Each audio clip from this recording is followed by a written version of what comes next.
राम राम दशरथ नंदन राम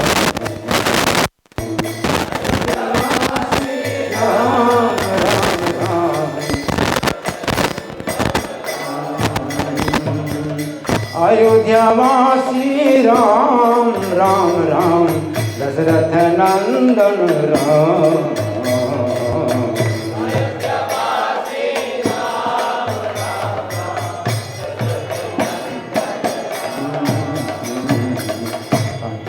पावन जानकी जीवन सीता मोहन राम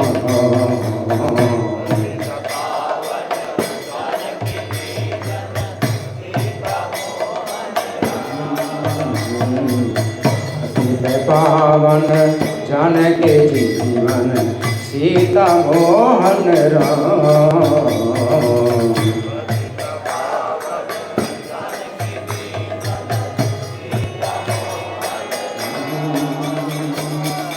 अयोध्यावासी राम राम राम दशरथ नंदन राम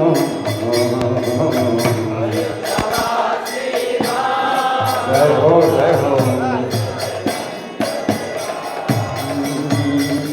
अयोध्यावासी राम राम राम दशरथ नंदन राम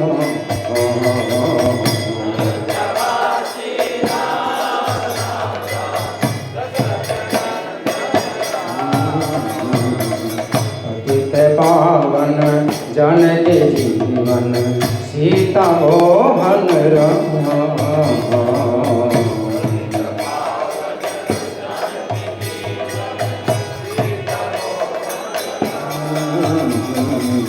पतित पावन जानकी जीवन सीता मोहन राम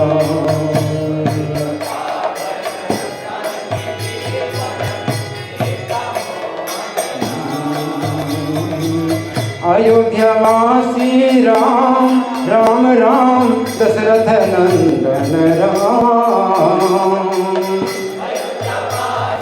जय हो जय हो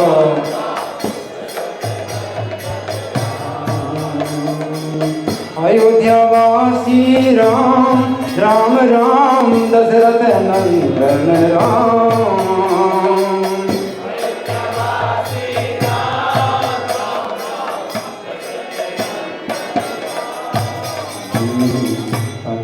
पावन जानकी जीवन सीता मोहन राम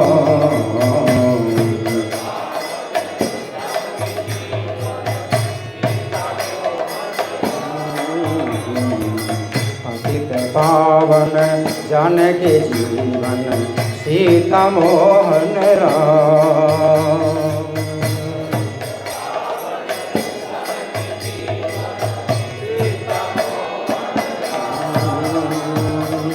अयोध्यावासी राम राम राम दशरथ नंदन राम जय हो जय हो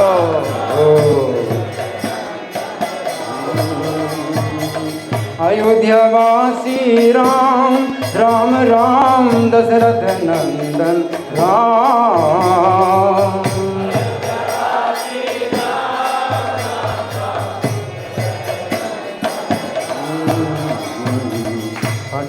पावन जानकी जीवन सीता मोहन राम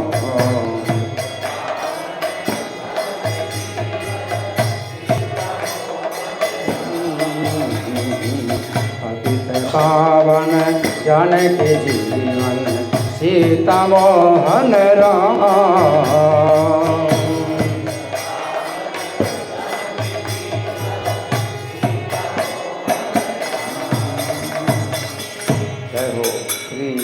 राम अभिषेक उत्सव महामहोत्सव की जय। तो जगदीश पंडित के बारे में थोड़ा हम सुनेंगे।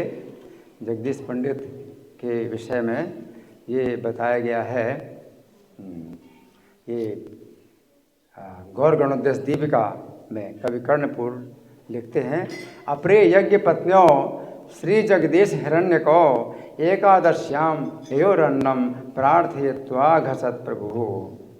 कि यज्ञ पत्नियाँ, जो ब्रज में यज्ञ पत्नियाँ थीं, तो श्रीमद् भागवत के 10वें स्कंध में वो कथा आती है कि कुछ ब्राह्मण, मथुरा के ब्राह्मण ब्रज में यज्ञ कर रहे थे।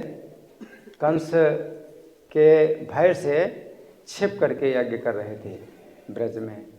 और श्री कृष्ण और बलदेव जब गौ में चराते हुए आए उस स्थान पर, तो उनके सखाओं को भूख लगी, तो भगवान ने उनको भेजा था इन ब्राह्मणों से भोजन मांगने के लिए। और वे जो कृष्ण के सखा थे, वे जब भोजन मांगने के लिए आए तो उन ब्राह्मणों ने बात नहीं की, अपने यज्ञ कार्य में लगे रहे और बड़ा अपमान हुआ। तो ब्राह्मण लोग जो है नहीं सोच पाए कि कृष्ण और बलदेव अगर भोजन मांग रहे हैं तो यज्ञ करने की फिर जरूरत ही क्या है, यज्ञ का सब फल प्राप्त हो गया, अब यज्ञ को पूरा करें तब भोजन देंगे। उनका तो ये नियम है, यज्ञ पूरा होने के बाद ही भोजन का वितरण होता है प्रसाद के रूप में। लेकिन कृष्ण बलराम के तत्व को नहीं समझ पाए, तो ये जो है दुर्भाग्य उन ब्राह्मणों का था। यज्ञ में लगे हैं और मंत्र पाठ कर रहे हैं, लेकिन कृष्ण बलराम के तत्व को नहीं जानते। तो जब कृष्ण के पास आए सखा बड़े निराश होकर के, तो श्री कृष्ण ने उनको फिर उनकी पत्नियों के पास भेजा। तो यज्ञ पत्नियाँ, तो यज्ञ पत्नियाँ जो यज्ञ में वो पत्नियाँ जो है यज्ञ को पूरा करेंगे, पति के साथ में उनको बैठना होता है। तो वे यज्ञ पत्नियाँ जो है अपने सब वस्त्र आभूषणों के साथ में जो है सजी हुई बैठी थी यज्ञ के लिए, कि यज्ञ में जब उनको बैठाया जाएगा तो यज्ञ में बैठेंगे। परंतु जैसे ही कृष्ण बलराम आए, उन्होंने भोजन मांगा, तो वो जो है एकदम जो है उतावली हो गई और अपने पतियों से बिना पूछे थाल भर भर करके वो कृष्ण बलराम के पास चले गए।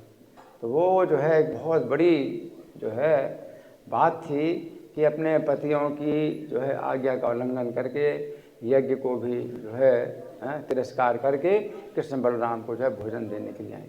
और कृष्ण जो है उनका बड़ा गुण माना कि बहुत बड़ा गुण है तुम्हारा कि तुम जो है इस प्रकार से मुझे भोजन देने के लिए आई हो। और फिर जब ये यज्ञ पत्नियाँ जब अपने ब्राह्मणों के अपने पतियों के पास गईं, तो वैसे तो तिरस्कार करते और त्याग कर देते। इनको बहुत भय था कि हमारे पति अब हमें स्वीकार नहीं करेंगे, लेकिन उन्होंने बड़े आदर से स्वीकार किया और अपनी निंदा की, इनकी प्रशंसा की इन ब्राह्मणों ने। तो ये जो यज्ञ पत्नियाँ हैं, तो उनमें से 2 यज्ञ पत्नियाँ ने जन्म लिया गौर लीला में। वो हैं श्री जगदीश हिरण्य को, जगदीश और हिरण्य के नाम से इन्होंने जन्म लिया। एकादश्याम एवरन्नम प्रार्थयित्वा घसत प्रभु। एकादशी के दिन जो है इन्होंने जो भगवान का भोजन बनाया था, भोग लगाने के लिए भोजन बनाया था, तो भगवान चैतन्य ने जो है वो उसको जो है रो रो करके मांगा कि मुझे वो लाओ, मैं वो खाऊंगा जो उन्होंने बनाया है। तो ये जो है इनकी विशेष महिमा है कि भगवान जो है बिना भोग लगाए जो बालक निमाई है वो जब मांग रहा है, कोई नहीं जानता कि ये साक्षात भगवान है, लेकिन उन्होंने जो है पहचान लिया ये साक्षात भगवान है, ये बालक निमाई ये साक्षात भगवान है। तो अपने घर में विष्णु को भोग ना लगा करके सीधे बालक के पास ले आए भोजन। तो ये उसी प्रकार की घटना है जिस प्रकार की घटना ब्रज लीला में हुई। तो यज्ञ की पत्नी तो यज्ञ को जो है मतलब छोड़ करके और कृष्ण बलराम को भोजन देने आए। और यहाँ इस लीला में भी जो है अब ये ब्राह्मण के रूप में, पुरुष रूप में इन्होंने जन्म लिया। वही यज्ञ पत्नियाँ जो है पुरुष रूप में जन्म लिया, तो जगदीश और हिरण्य। तो इन दोनों ने जो है मतलब निमाई बालक को जो है वो बिना भोग लगाए भगवान को अपने घर में जो मंदिर था उसमें भोग लगाने के लिए तैयार किया था, तो बिना भोग लगाए ये जो है मतलब ले आए। तो ये बहुत बड़ा गुण जो है माना गया इनका। तो इनके संबंध में चैतन्य भागवत में भी जो है जो वर्णन आता है उसको मैं पढ़ के सुनाऊंगा। तो एक दिन की बात यह है कि बालक निमाई जो है रो रहा है, बालक निमाई रो रहा है ना। तो हमेशा तो ऐसा था कि जब बालक निमाई रोता था तो हरिनाम उच्चारण करने लगे तो प्रभु चुप हो जाते थे और सब लोग ताली बजाकर हरि हरि बोलते थे, तो चंचलता रोना छोड़ करके ये जो है नृत्य करने लगते। लेकिन एक दिन ऐसा हुआ कि किसी प्रकार से भी नहीं ये मान रहा बालक, रोता जा रहा है। क्या हो गया? हाँ, तो सब लोग बालक गौर सुंदर को प्रसन्न करने के लिए हरिनाम उच्चारण करते थे। एक दिन निरंतर सब हरिनाम बोल रहे हैं तो भी गौरांग रोते ही रोते जा रहे हैं। हाँ, सब कहने लगे, देखो बेटा निमाई, हम हरिनाम गाते हैं और तुम सुंदर नृत्य करो, किंतु किसी की बात नहीं सुन रहे हैं। तो ये भगवान का जो है एक दूसरा ये जो है कार्य है। पहला कार्य था हरिनाम का प्रचार करना, तो हरिनाम का प्रचार किस प्रकार से किया कि चाहे हरिनाम अगर नहीं करते हैं तो ये रोएगा, तो जैसे बालक जो हरिनाम सब लोग करते हैं तो ये बालक चुप हो जाता है। इस प्रकार से हरिनाम कराते थे। हरिनाम के साथ अब आगे की का जो इनका कार्यक्रम है वो क्या है? एकादशी को अन्न नहीं खाना है। एकादशी को अन्न नहीं खाना, तो एकादशी का दिन था और एकादशी के दिन इनके घर में जो है वो अन्न का त्याग नहीं होता था। चैतन्य महाप्रभु के घर में अन्न का त्याग नहीं होता था। तो अब ये जो बालक है ये एकादशी के दिन अन्न नहीं खाना है और एकादशी का ही भोजन लेना है। ये इस बात की शिक्षा देने के लिए अब ये बालक रोता जा रहा है ना। तो क्या हुआ? किसी की बात नहीं सुन रहे, रोते ही जा रहे हैं। सब पूछ रहे, बेटा तू क्यों रो रहा है? बोलो तुम क्या चाहते हो, वही वस्तु तुमको ला करके देंगे, रो मत। सबे बोले बोले बाप की इच्छा तुम्हार, से ये द्रव्य आनी दीवाना कांदा है आर। तो प्रभु ने कहा, यदि आप मेरे प्राणों की रक्षा करना चाहते हो, रो रहे हैं, यदि मेरे प्राणों की रक्षा करना चाहते हो तो तुरंत जगदीश पंडित और हिरण्य भागवत इन दोनों ब्राह्मणों के घर जाओ। तो मुझे लगता है दोनों भाई होंगे, जो भी हो, जगदीश पंडित हिरण्य भागवत एक ही घर में रहते होंगे। इन दोनों ब्राह्मणों के घर जाओ, वहीं मेरी अभिष्ट वस्तु है जिसके लिए मैं रो रहा हूँ। अब इस बालक को कैसे पता कि वहाँ पर क्या उनके घर में क्या बना है ना। आज एकादशी व्रत का दिन है। अब बालक कह रहा है आज एकादशी व्रत का दिन है, कोई नहीं जानता, कोई नहीं विचार करता एकादशी का। बालक कहता है आज एकादशी व्रत का दिन है, इन दोनों ने श्री कृष्ण के लिए भोग तैयार किया है, वो नैवेद्य यदि मैं खाने के लिए प्राप्त करूँगा तभी स्वस्थ हो सकता हूँ तभी मेरी तबीयत ठीक होगी हैं। तो बालक वो नैवेद्य मतलब बिना भोग लगा, प्रसाद नहीं, भोग मुझे लाओ। है क्या वो? एकादशी का है। एकादशी के लिए दिन काफ़ी कई प्रकार के व्यंजन यहाँ भी बनते हैं ना, हम लोग खाते हैं, स्वादिष्ट व्यंजन खाते हैं।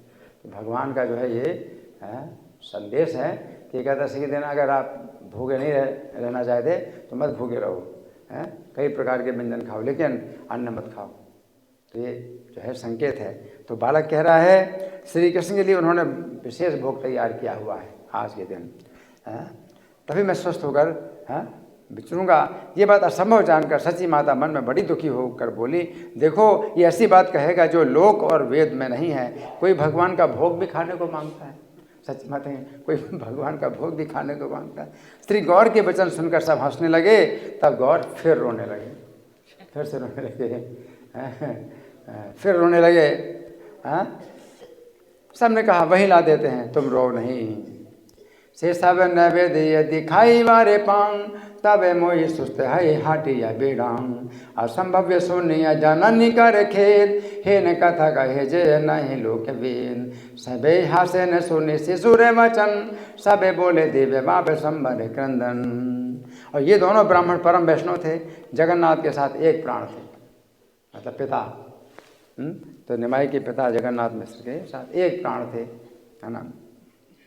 उनके पास जाकर सब गौरांग की बात कही गई, उसे सुनकर अति संतुष्ट हुए, है ना। क्योंकि पिछले जन्म की यज्ञ पत्नियां हैं, है ना। तो यज्ञ को जो है मतलब यज्ञ की विधि का त्याग करके ये जो है कृष्ण बलराम के लिए लाई थी, तो स्त्रियाँ थी पिछले जीवन में, ब्रज लीला में, और ये जो है अब पुरुष हैं गौर लीला में।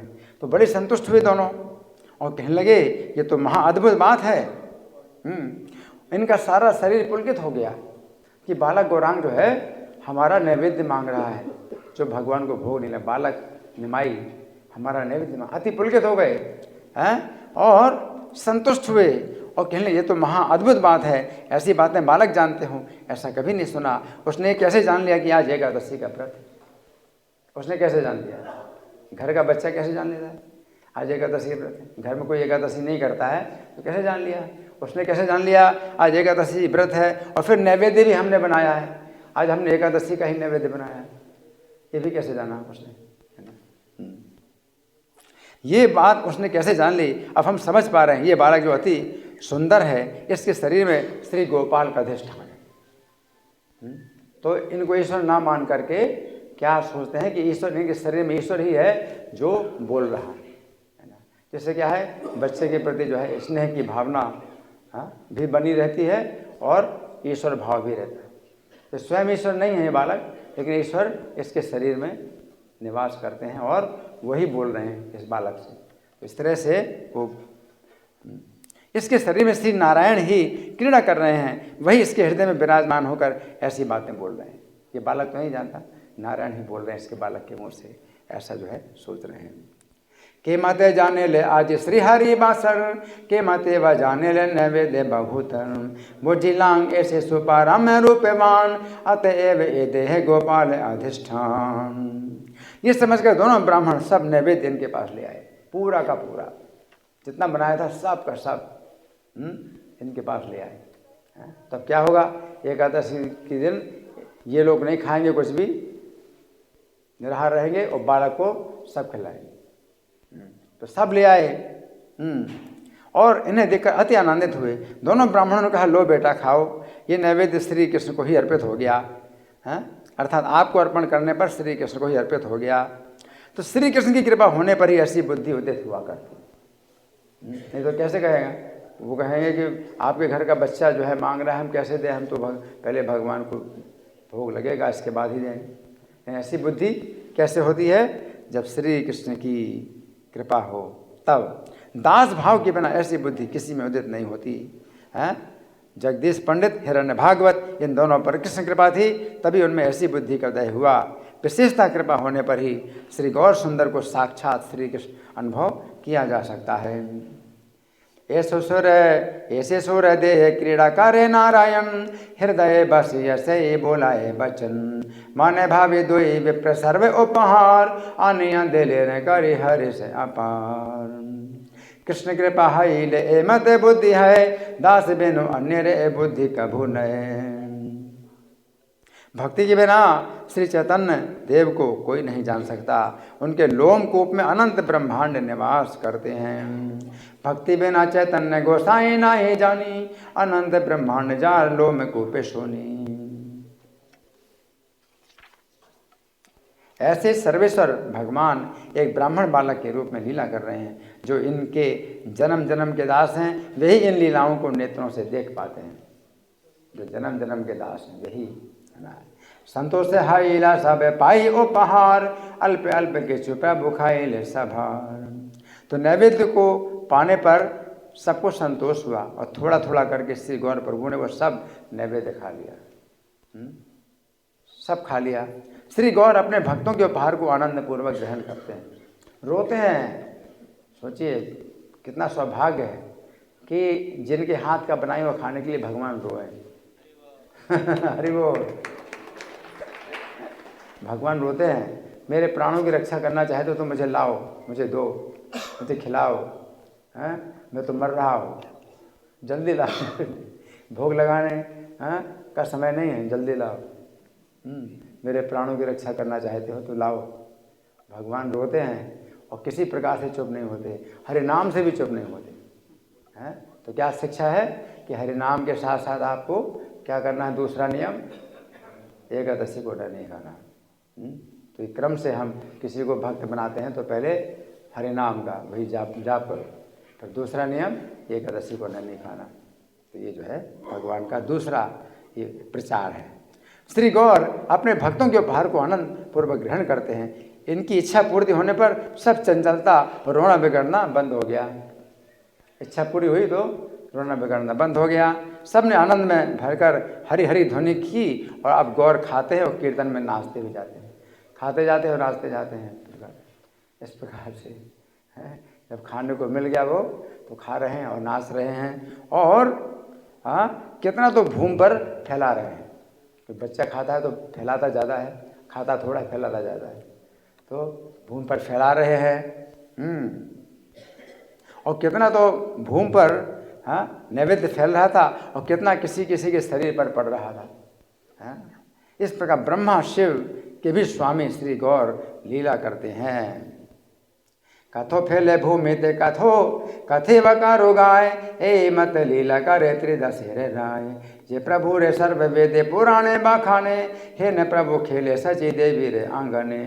डूबीला चंचल रसे प्रभु विश्वम्भर, संगति चपलयत विप्र अनुचर।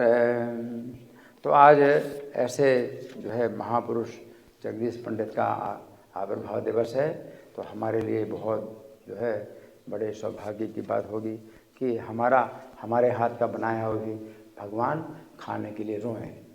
अगर रोएं भगवान तो कितना बड़ा सौभाग्य है ना। ये सौभाग्य भगवान ने इनको प्रदान किया था। श्रील जगदीश पंडित आविर्भाव तिथि महामहोत्सव की।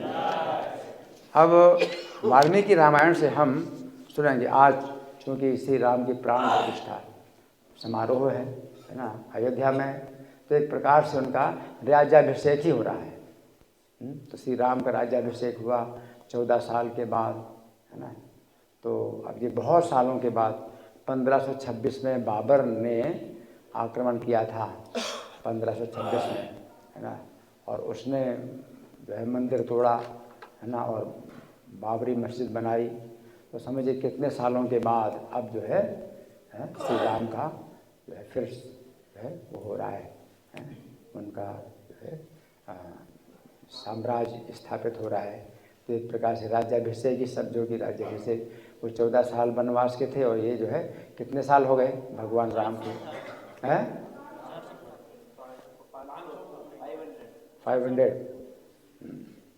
500 साल हो गए, है ना। तो आज बहुत ही विशेष दिन है। तो हम सुनेंगे श्री राम का जब राज्याभिषेक हुआ था, है ना, तो इसमें क्या घटना हुई। जैसे राज्याभिषेक हुआ श्री राम का, तो वाल्मीकि मुनि लिखते हैं कि भूमि सस्यवती चैव फलवंतश्च पादपा। भूमि क्या हो गई, सस्यवती हो गई, है ना, खेती से हरी भरी हो गई। जितनी भूमि थी वो खेती से हरी भरी हो गई तुरंत। मतलब ये एक आश्चर्यजनक घटना कि तुरंत जो है फलवती हरी भरी हो गई, सस्यवती, है ना। उसमें अन्न उगने में कितना समय लगता है, लेकिन तुरंत ही हो गया सस्यवती। ऐसा कभी नहीं होता। उस समय क्या हुआ, तुरंत कोई कार्य हो जाए। जैसे चैतन्य महाप्रभु ने आम का बीज बोया, है ना, और तुरंत ही वो बड़ा होने लगा, तो दिखाई दे रहा है कि बड़ा हो रहा है। ऐसे कभी आप देख नहीं सकते कि पेड़ बड़ा हो रहा है, लेकिन तुरंत ही बड़ा हो गया, और तुरंत उसमें आम के फल लग गए, तुरंत, है ना। इसी प्रकार से राम राज्याभिषेक के समय जितनी भूमि थी, हैं, तो एकदम से क्या हो गई, हरी भरी हो गई पूरी। खेत हरे भरे दिखाई पड़ते हैं ना, सस्यवती। तो भूमि सस्यवती चैव फलवंतस्य पादपा। और पादप, वृक्षों को पादप कहते हैं। पादप का मतलब क्या है, जो पैर से ही पीते हैं। उनकी जो जड़ है वो पाद है उनका, पेड़ का। और पादप का मतलब है पैर से ही पीते हैं, है ना। तो भूमि का जो जल है वो जो है पेड़ जो है अपने पैर से ही तो प्राप्त करते हैं। तो पादप इसलिए बोलते हैं कि अपने पैर से ही जो पीते हैं। तो पादपा फलवंतस्य पादपा, तो जितने पेड़ हैं वो एकदम फलों से लद गए।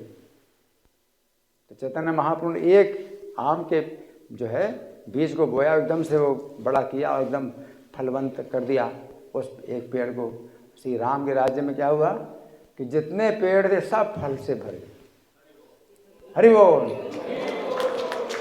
कैसे हो सकता है, क्योंकि फल कभी पेड़ हो तो अपने ऋतु में ही फल देते, है ना, बिना ऋतु के फल नहीं देते।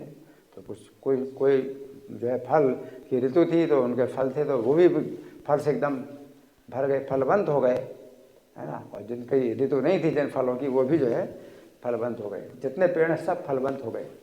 फलवंतस्य पादपा गंधवंती च पुष्पाणि, और फूलों में सुगंध आ गई। तो कई बार जो है फूल जो होते हैं भगवान की पूजा के, प्रभुपाद की पूजा के, तो हम लोग सूंघते हैं, तो सूंघ तो जरूर लेते हैं लेकिन सुगंध नहीं आती, सुगंध नहीं आती।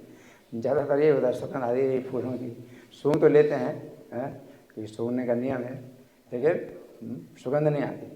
लेकिन क्या हो गया ये गंधवंती च पुष्पाणि, तो जो फूल हैं वो गंधवंत हो गए, सुगंध आ गई। तो सस्यवंत, सस्यवती, भूमि सस्यवती हो गई, और जितने वृक्ष हैं फलवंत हो गए, और जो फूल है वो गंधवंत हो गए। बभूव राघवोत्सवे, तो ये राघव का उत्सव था, राघव उत्सव, श्री राम का जो है अभिषेक उत्सव है, तो बभूव राघवोत्सवे, है ना।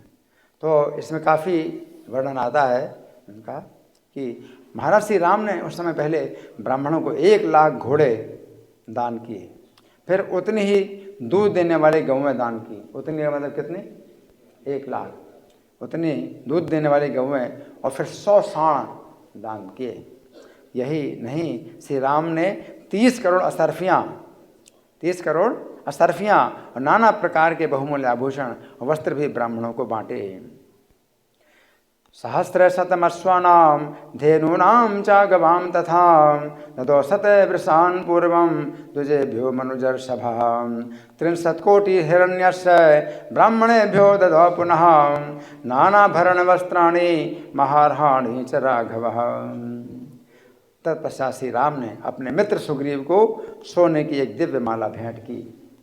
सुग्रीव को मित्र मानते, अपने बराबर सम्मान देते हैं सुग्रीव को। सोने की एक दिव्य माला भेंट की जो सूर्य की किरणों के समान प्रकाशित हो रही थी, उसमें बहुत सी मणियों का संयोग था। इसके बाद प्रसन्न होकर वाली पुत्र अंगद को 2 अंगद भेंट किए। अंगद नाम है, उसको 2 अंगद भेंट किए। अंगद का मतलब क्या होता है? भुजा में जो बाजूबंद होता है उससे अंगद बोलते हैं, है ना।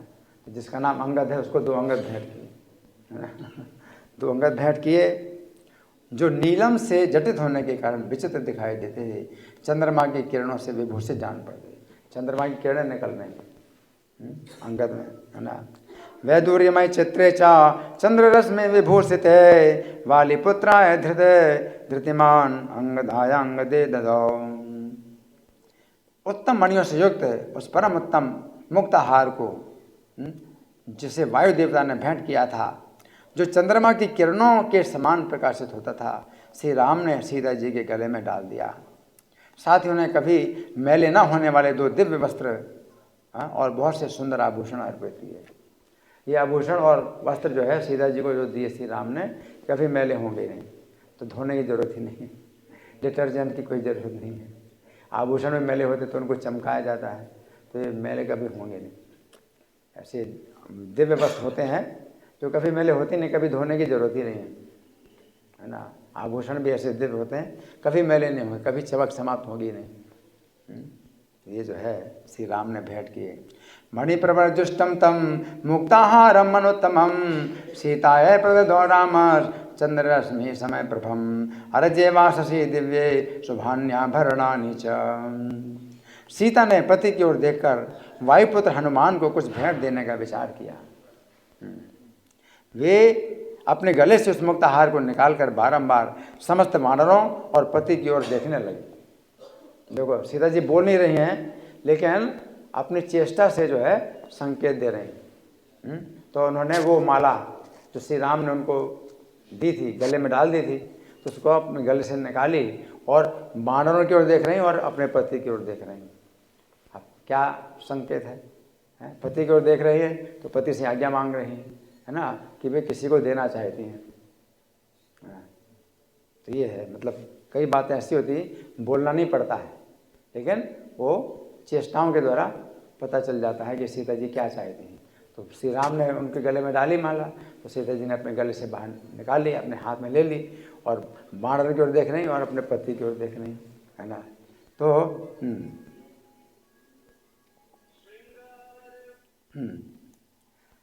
अवेक्षमाणा वैदेही प्रदो वायुसूनवे अवमुच्यात्मनः कंठाद हारम जनक नंदिनी अवेक्षत हरीन सर्वान् भरतारम चा मुहुर्मुहुर्। बार बार सभी बानरों को देखती हैं और अपने पति की ओर देखती हैं, बार बार देख रही हैं, है ना। तो फिर क्या हुआ, उनकी चेष्टा को समझ गए श्री राम, सीता जी चेष्टा को समझ गए। तो बताना नहीं पड़ता, कई बार चेष्टाओं से ही बात हो जाती है ना। तो श्री राम जो है उनकी चेष्टा को समझ गए और श्री राम ने जानकी जी की ओर देखकर कहा कि हे देवी, तुम जिस पर संतुष्ट हो उसे ये हार दे दो। तो राम की आज्ञा से जो है सीता जी देना चाहते हैं किसी को हार, है ना। तो श्री राम ने कहा तुम जिस पर संतुष्ट हो उसको ये हार दे दो। तामिंगितज्ञ संप्रेक्ष बभासे जनकात्मजाम प्रदेहि शुभगेहारम यस्य तुष्टासि भामिनी। तब माता सीता ने वायुपुत्र हनुमान को वो हार दे दिया। हरि बोल। वायुपुत्र हनुमान को ये हार दे दिया। जिस हनुमान में क्या है, तेज है, धृति है, यश है, चतुरता है, शक्ति है, विनय है, नीति है, पुरुषार्थ है, पराक्रम है और उत्तम बुद्धि है। हनुमान जी में सब गुण हैं। अथ स वायुपुत्राय तमहारम असिते क्षण तेजो धृतिर्यशोदाक्ष्यम सामर्थ्यम विनयो नयः पौरुषम विक्रमो बुद्धिर यस्मिन् नेतानि नित्यदा। उस हार से हनुमान उसी तरह शोभा पाने लगे जैसे चंद्रमा की किरणों से श्वेत बादल की शोभा होती है। सफ़ेद बादल की शोभा चंद्रमा की किरणों से होती है। हनुमान तेन हारेण सुशुभे वानरसभाम चंद्रांशु चय गौरेण श्वेताभ्रेण यथा चलः। इसी प्रकार जो प्रधान प्रधान श्रेष्ठ वानर थे उन सबका वस्त्रों आभूषणों द्वारा यथा योग्य सत्कार किया गया। फिर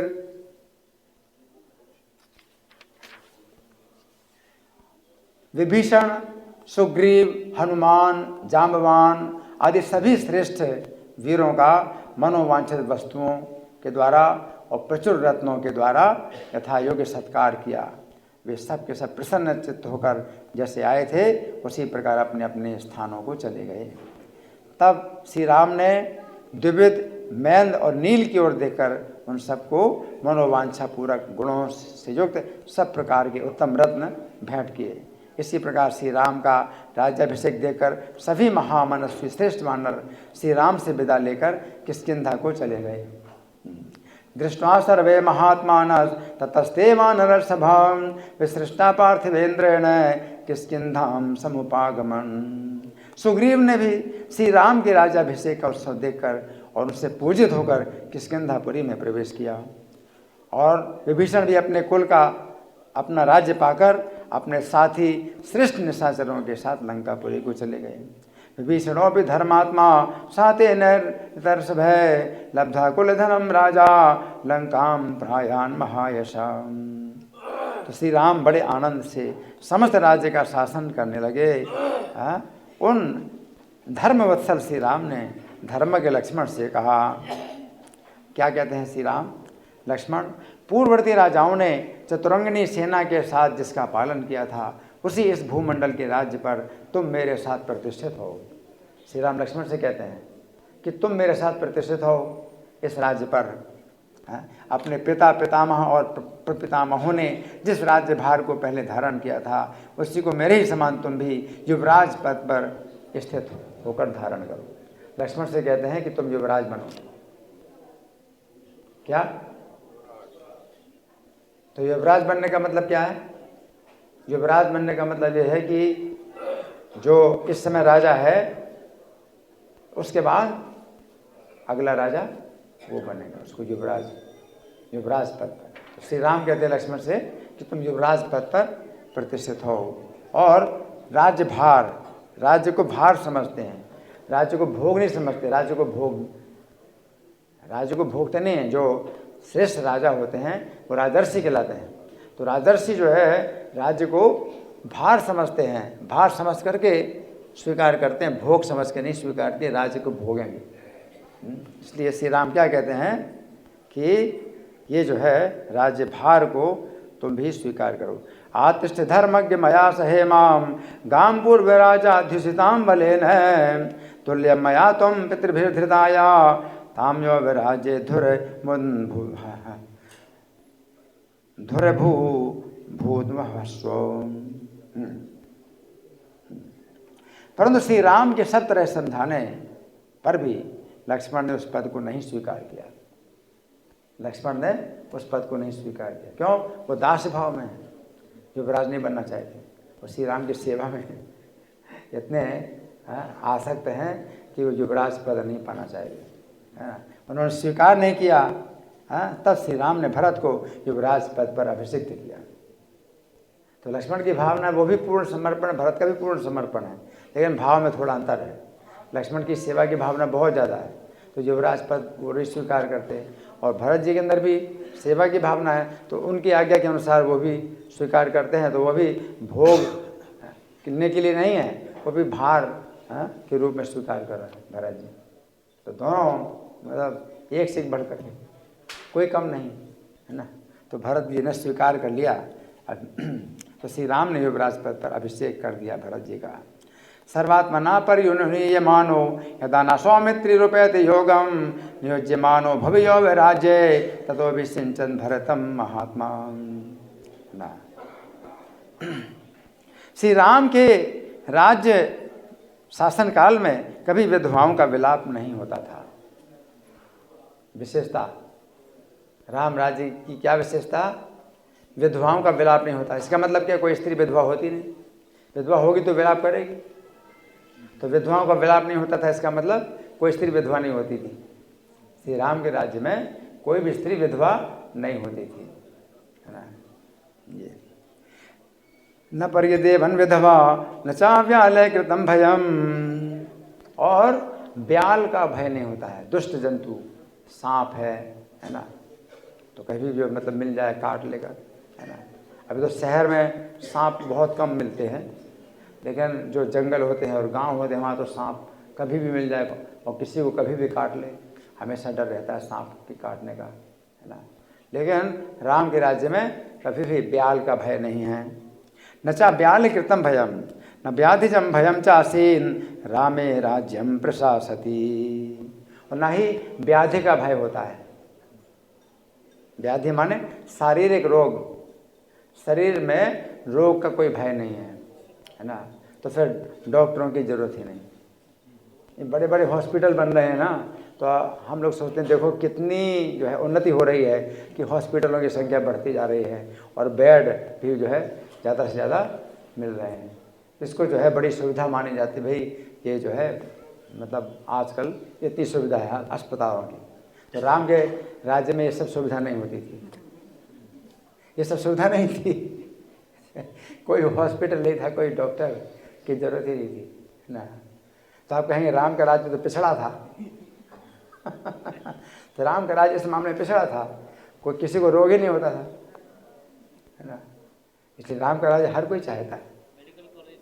मेडिकल कॉलेज नहीं था, मेडिकल कॉलेज भी नहीं था, है ना। दवाइयाँ नहीं बनती, दवाइयों की फैक्ट्री नहीं थी। कितनी दवाइयाँ बढ़ती जा रही हैं और कितनी कोई संख्या है दवाइयों की, कितनी प्रकार की दवाइयाँ बनती और नई नई दवाइयाँ बनती जा रही हैं, है ना। ये सब कुछ था ही नहीं। राम के राज्य में ये सब कुछ भी नहीं था। न व्याधिजम भयम चासी रामे राज्यम प्रशासती, है ना। ये है ना। फिर संपूर्ण जगत में किसी चोरों लुटेरों का नाम नहीं सुना जाता था। चोर लुटेरे अब तो यहाँ भी जो है बताया जा रहा है ना कि यहाँ का जो रास्ता है पीछे का है, जो उधर लोटस टेम्पल की तरफ जाता है, तो वहाँ पर भी नहीं जाना है, अकेले नहीं जाना है। वहाँ पर भी चाकू मार देते हैं, छीन लेते हैं, है ना। तो हमारे पास ही ऐसा है। लेकिन राम के राज्य में कोई भय नहीं था। निर्दस्यु अभल्लो को निर्दस्यु, उनके राज्य में निर्दस्यु माने कोई दस्यु चोर लुटेरा होता ही नहीं था। और कोई भी मनुष्य अनर्थकारी कार्यों में हाथ नहीं लगाता था। अनर्थ कार्य, अनर्थ ऐसे कार्य जो अनर्थ होते हैं, कोई अर्थ नहीं है जिनका, है ना। ऐसे अनर्थकारी कार्य, अनर्थ है जैसे व्यभिचार, मांसाहार, जुआ, नशा, अनर्थ हैं सब, और कई प्रकार के अनर्थ हैं। लॉटरी है ना, ये सब अनर्थ हैं। तो कई प्रकार के अनर्थ हैं, है ना। तो कोई व्यक्ति जो है अनर्थ के कार्य नहीं करता था। और बूढ़ों को बालकों के अंत्येष्टि संस्कार नहीं करने पड़ते थे। बूढ़ों को बच्चों के अंत्येष्टि संस्कार नहीं करने पड़ते, मतलब बूढ़ों के सामने बच्चे नहीं मरते थे। ये था। निर्दस्युर रफबल्लों को नान कर सिद्धि स्पृशन न तस्मै वृद्धा बालानाम प्रेत कार्याणि कुर्वते। कोई भी वृद्ध जो है बालकों का प्रेत कार्य नहीं करता था। तो कोई कहेगा कि अरे तो बहुत गलत बात है, वृद्ध लोग बालकों का प्रेत कार्य नहीं करते थे, तो बड़ी गलत बात है। लेकिन गलत बात नहीं है, बच्चे मरते ही नहीं थे, कोई बच्चा मरता ही नहीं था। वृद्धों के सामने कोई बच्चा नहीं मरता था राम के राज्य में, ये विशेष है। निर्दस्युर भवल्लो को नानर्थम कर्षित स्पृशन न तस्मै वृद्धा बालानाम प्रेत कार्याणि कुर्वते। सब लोग सदा ही प्रसन्न रहते थे, सबके चेहरे में प्रसन्नता रहती थी। और आजकल देखो तो सबके चेहरे में 12 बजे बुरा हाल है ना। सबके चेहरे में प्रसन्नता रहती थी और सभी धर्मपरायण थे, सभी धर्मपरायण थे। कोई अधर्म का कार्य करता नहीं था। एक भी व्यक्ति नहीं मिलेगा जो अधर्म का कार्य करता था, सब धर्म के परायण। धर्म का विचार करते तब बोलते थे कि मुझे क्या बोलना चाहिए। बोलने में भी बड़ा अधर्म हो जाता है, इसलिए बोलने के पहले भी सोचते थे कि कोई बोलने में अधर्म ना हो जाए, कोई कार्य कर रहे हैं तो कोई अधर्म ना हो जाए। इसी धर्म परायण का मतलब यही है कि वो हमेशा डरते रहते कि मेरे किसी कार्य में अधर्म ना हो जाए, मेरे बात से भी किसी प्रकार का अधर्म ना हो जाए। धर्म परायण का मतलब ये है। हर व्यक्ति जो है धर्म परायण थे। जैसे एक युधिष्ठिर महाराज थे, धर्म परायण, है ना। बड़ा सोच विचार करके बोलना, सोच विचार करके काम करना, है ना। एक युधिष्ठिर महाराज। राम के राज्य में सभी ऐसे धर्मपरायण, प्रत्येक व्यक्ति धर्मपरायण था, है ना। और सभी लोग राम पर दृष्टि रखते हुए कभी एक दूसरे को कष्ट नहीं पहुंचाते थे कि श्री राम संतुष्ट नहीं होंगे। अगर मैं कष्ट पहुंचाऊंगा तो श्री राम जो है तो संतुष्ट नहीं होंगे। तो राम को संतुष्ट करने के लिए कोई किसी को कष्ट नहीं पहुंचाता। कितना चेतना कैसी थी राम के राज्य में। हर कोई है राम पर दृष्टि रखते हुए, सर्वमुदित मेवासी सर्वो धर्म परो भवन राममेवानुपश्यन्तो नाभिहिंसन परस्परम। सभी लोग जो है रामम एव अनुपश्यन्तो, राम को ही बार बार देखते हुए किसी को भी कष्ट नहीं पहुंचाते। श्री राम जो है ऐसे, श्री राम के राज्य में ऐसी चेतना थी, है ना। श्री राम के राज्य शासन काल में केवल राम राम राम की ही चर्चा होती थी, सारा जगत श्री राममय हो रहा था। हरि बोल। रामो रामो राम इति प्रजानाम अभवन कथा राम भूतम जगन भून रामे राज्यम प्रशासति। श्री राम के राज्य शासन काल में केवल रामो रामो राम इति प्रजा नाम अभवन कथा। तो प्रजाओं में जो है कथा जो चर्चा होती थी वो रामो रामो राम इति, है ना। तो मतलब राम की ही कथा होती थी, है। और राम भूतम जगत अभूत रामे राज्यम प्रशासति, है। तो राममय हो गया, पूरा जगत राममय हो गया, है ना। और श्री राम के राज्य में वृक्षों की जड़ें सदा मजबूत रहती थी, वृक्षों की जड़ें मजबूत रहती हैं, है ना। नहीं तो क्या होता है, आधी चलती है तो पेड़ उखड़ जाते, बहुत से पेड़ उखड़ जाते हैं। और फिर क्या होता है, सड़कें जो है बंद हो जाती है, रास्ते बंद हो जाते हैं। कई बार ऐसा होता है, रास्ते में पेड़ मतलब अगर गिर गया तो जो है कई दिन तक वो रास्ता ही बंद हो जाएगा जब तक पेड़ ना, पेड़ को जो है निकालना, हटाना रास्ते से एक आदमी का तो काम नहीं, कई लोग मिल करके काटेंगे, काट काट करके फिर उसको अलग करेंगे, कैसे कठिनाई होती है। राम के राज्य में पेड़ों की जड़ें हमेशा मजबूत रहती थी। कोई भी अंधड़ ऐसा आता ही नहीं था। अगर आए भी तो पेड़ नहीं गिरेंगे, वृक्ष नहीं गिरेंगे। कितनी बड़ी बात है। यहाँ दिल्ली में भी जो है बहुत से पेड़ गिर जाते हैं और सड़कें फिर जो है बंद, बड़ी असुविधा हो जाती है पेड़ों की गिरने से, है ना। तो वृक्षों की जड़ें सदा मजबूत रहती थी और वे वृक्ष सदा फूलों और फलों से लदे रहते, सदा, मतलब 12 महीने। पेड़ जो है 12 महीने फूलों फलों से सदा लदे। 12 महीने कहाँ होता है किसी भी पेड़ में? 12 महीने फूल नहीं होते ना फल होते हैं। अपनी ऋतु के अनुसार ही कुछ होते हैं, नहीं तो नहीं। 12 महीने सदा, है ना, सदा फूलों फलों से लदे रहते थे और मेघ प्रजा की इच्छा और आवश्यकता के अनुसार ही वर्षा करते थे। क्या आपके घर में जो है पानी की आवश्यकता है और दूसरे घर में पानी की आवश्यकता नहीं है, वो नहीं चाहते पानी बरसे। आपने अपने कपड़े फैलाए हुए हैं, आप नहीं चाहते पानी बरसे, आपके घर में पानी नहीं बरसेगा और जिनके घर में पानी की आवश्यकता है उनके घर में पानी बरसेगा। नल की आवश्यकता नहीं है, नल की आवश्यकता जो है मेघ से ही पूरी होती थी। आपको पानी पीने के लिए चाहिए, स्नान के लिए चाहिए, तो मेघ जो है उसी समय प्रदान करेंगे, ऊपर से ही सप्लाई होगी, है। पाइपलाइन बिछाने की जरूरत नहीं है। मेघ जो है हर व्यक्ति की आवश्यकता के अनुसार जो है वर्षा करेंगे। इतना कंट्रोल, इतना नियंत्रण राम के राज्य में। तो आप कहेंगे भाई यहाँ दिल्ली में इतनी पाइपलाइन बिछाई गई है, कितनी उन्नति हुई है। राम के राज्य में कोई पाइपलाइन ही नहीं थी, पिछड़ा हुआ है, पिछड़ा है। कितना उन्नत है, ऊपर से सप्लाई हो रही है, नीचे से जरूरत ही नहीं पाइपलाइन। और फिर क्या होता है, पाइपलाइन फट जाती है कहीं तो फिर सड़क में पानी भर जाता है, फिर उसको खुदाई करो, फिर उसके रिपेयर करो, कितना लंबा सब चक्कर होता है ना। और इरिगेशन एक अलग डिपार्टमेंट है, सिंचाई विभाग अलग ही है, उसमें जो है कितना व्यवस्था करनी, सिंचाई कितनी व्यवस्था करनी पड़ती है, कोई ज़रूरत ही नहीं। जिसको खेत में जब पानी की ज़रूरत है तो उसी खेत में पानी बरसेगा, और जिसके खेत में पानी की ज़रूरत नहीं तो उसमें खेत में पानी नहीं बरसेगा। तो क्या होता है कि जब पानी नहीं बरसता है तो सब सूख जाता है, और जब ज़्यादा पानी बरसता है तो सब जो है फसल खराब हो जाती है। अतिवृष्टि अनावृष्टि दोनों से नुकसान होता है खेती में। जब पानी की ज़रूरत है पानी नहीं बरसेगा तो फसल में नुकसान होता है, और ज़्यादा पानी बरसता है तो फसल नुकसान होता है।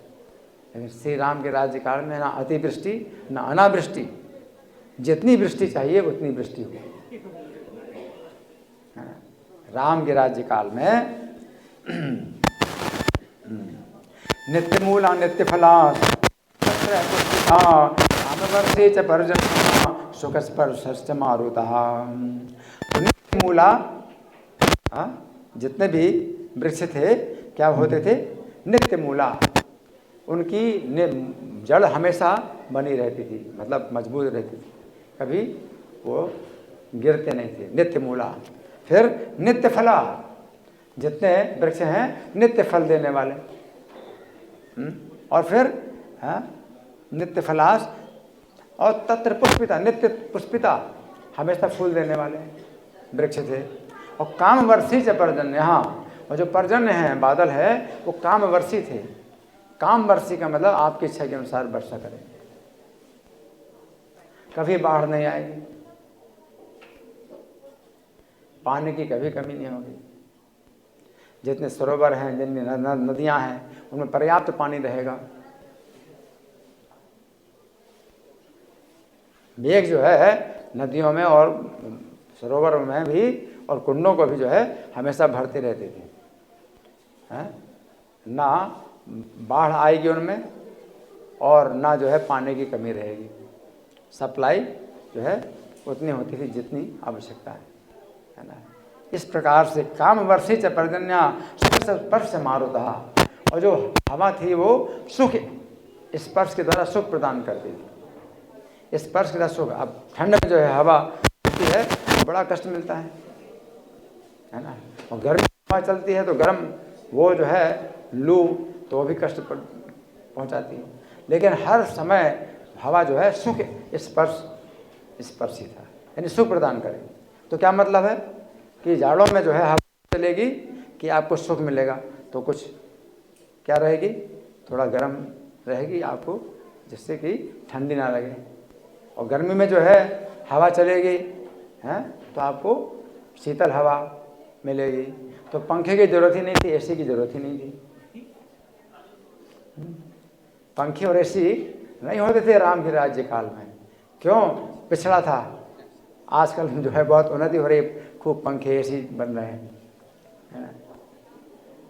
लेकिन उसमें हवा के द्वारा ही जो है एसी का काम होता था, पंखे का काम होता था और हीटर का काम होता था।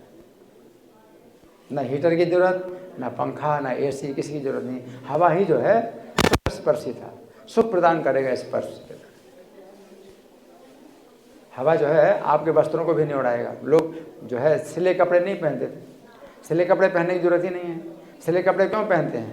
क्योंकि हवा से उड़ जाएगा अगर सिले नहीं।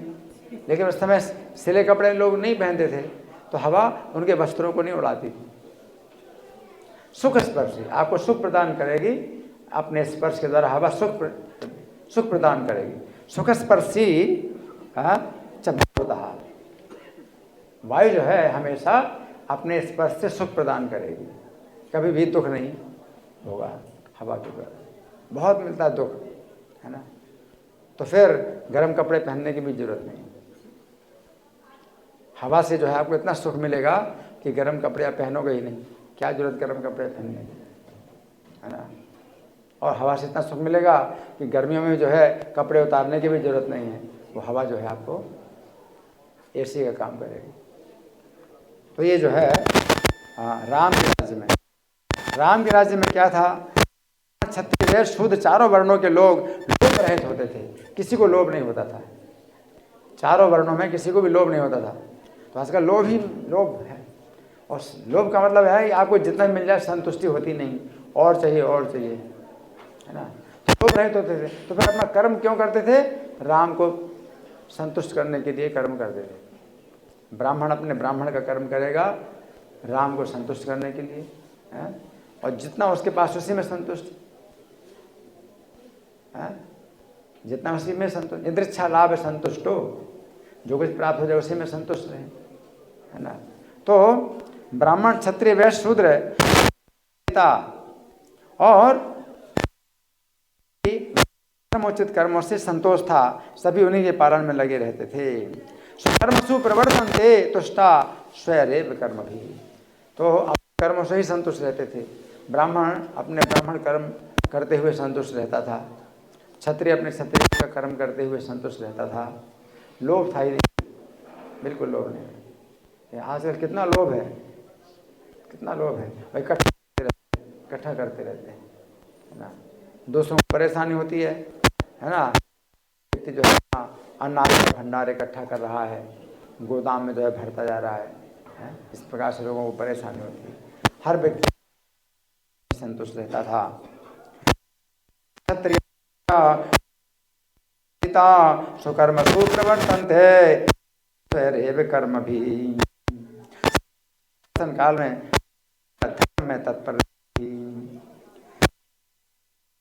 था,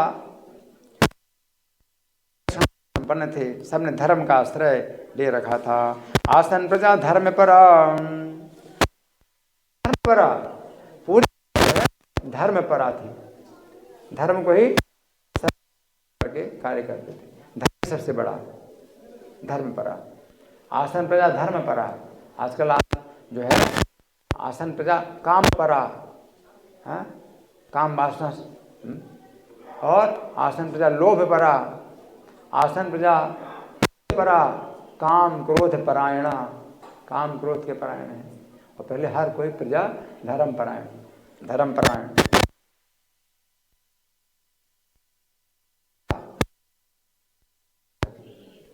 आप तो झूठी झूठ बोल रहे हैं लोग, और एक झूठ की रक्षा के लिए बोलना पड़ता है। एक झूठ को छिपाने के लिए और 10 झूठ और 20 झूठ बोलने पड़ते हैं। लेकिन सरल हो, आपका जीवन बिल्कुल सरल हो जाए, है ना। तो धर्म परायण, धर्म के परायण थे। 10 वर्ष है शतानि च भ्रातृभिः सहिता श्रीमान् रामो राज्यम् अकारय। वर्षसहस्राणि 10 शतानि च रामो राज्यम अकरोत्। किया कितना समय तक? 10 सहस्राणि। क्या हुआ? क्या मतलब? 10,000 साल। फिर 10 वर्ष शतानि, 10 100 वर्ष, तो कितना हुआ? 10,000 वर्ष और फिर 10 100 वर्ष, कितना हुआ? 11,000 वर्ष हुआ ना है? इस तरह से बताया जाता है कभी। 10 वर्ष सहस्राणि 10 वर्ष शतानि चा रामो राज्यम अकारय। राम ने राज्य किया 10,000 वर्षों तक, उसके बाद 100 वर्षों तक राज्य किया, है ना। तो इस तरह से जो है ये राम राज्य का वर्णन है। तो जैसे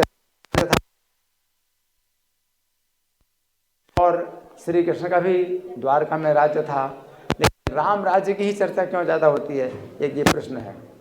इसका उत्तर कौन देगा? हाँ, कृष्ण का जो राज्य है तो वो भी जो है मतलब इसी प्रकार का था, सब प्रजा सुखी थी, सब जो है मतलब सब प्रकार की सुविधाएं और कोई नहीं करता। युधिष्ठिर के शासन में भी इसी प्रकार का था, लेकिन राम राज्य की बात क्यों होती है और युधिष्ठिर के राज्य की बात या श्री कृष्ण के राज्य की बात क्यों नहीं होती? इसका क्या उत्तर है?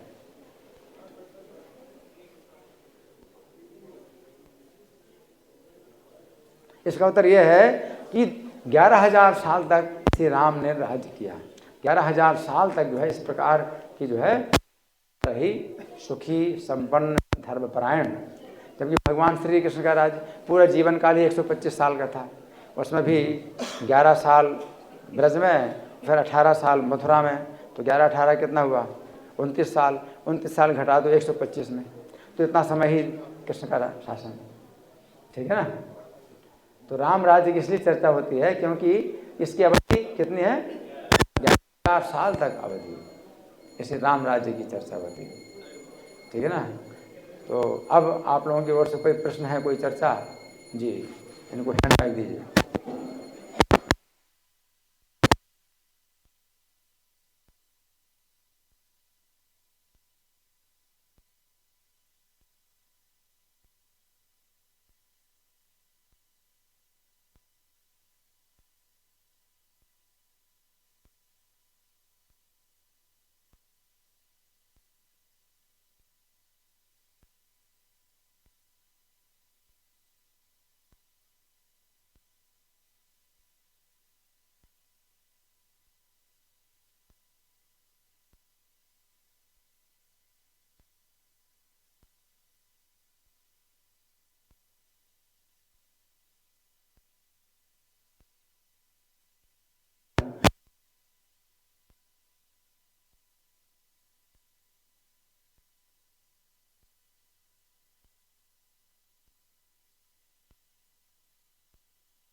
का उसमें नाम आया है। तो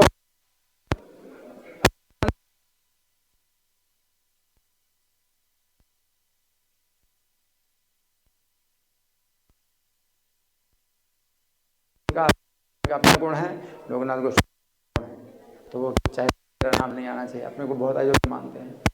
गोस्वामी जो है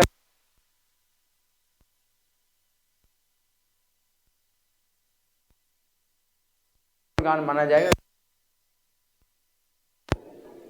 तो भक्त होते हैं गुणगान है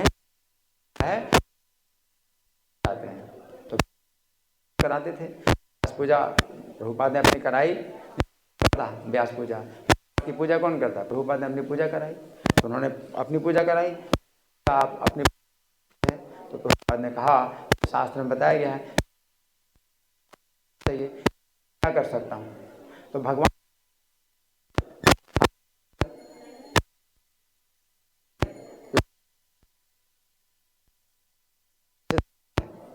कि जिस आपको प्राप्त हो रहा है पूजा हो, तो प्रभुपाद के द्वारा संदेश, प्रभुपाद कहते हैं क्या कर सकता हूँ। तो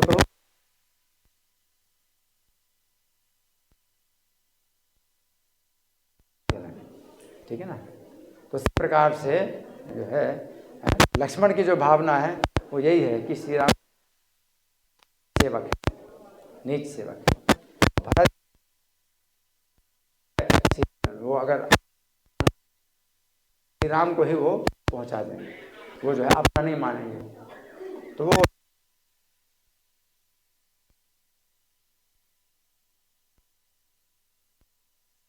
नहीं है भगवान का ही, तो अपना अपना नहीं रहते था। हो रही थी ब्रजवासी इंद्र की पूजा कर रहे थे, कैसी है अपनी पूजा समझ रहा है, वो इंद्र का जो है अभिमान जो है भंग करने के लिए पूजा बंद कराई भगवान ने। अब इस बात को, ये तो सूक्ष्म बातें हैं जो कि जो व्यक्ति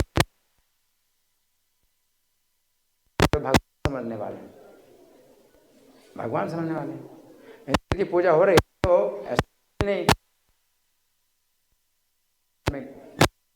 जो है इंद्र की क्या भावना है, भगवान हृदय में बैठे हैं, भावना समझ करके उन्होंने पूजा बंद करा दी और गिरिराज की पूजा कराई।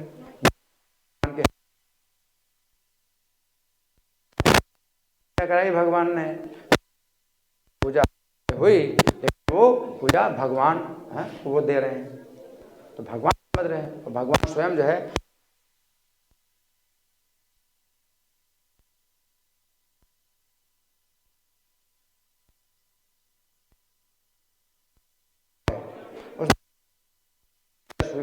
हैं, तो वो जो है अपनी करते हैं, पूजा मानते हैं कि ये मेरी पूजा कर रहा है, तो अपने भक्त पूजा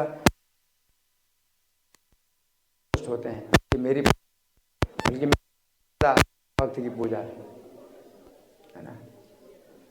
ठीक है, धन्यवाद। श्री राम अभिषेक प्रभुपाद की हरे कृष्णा।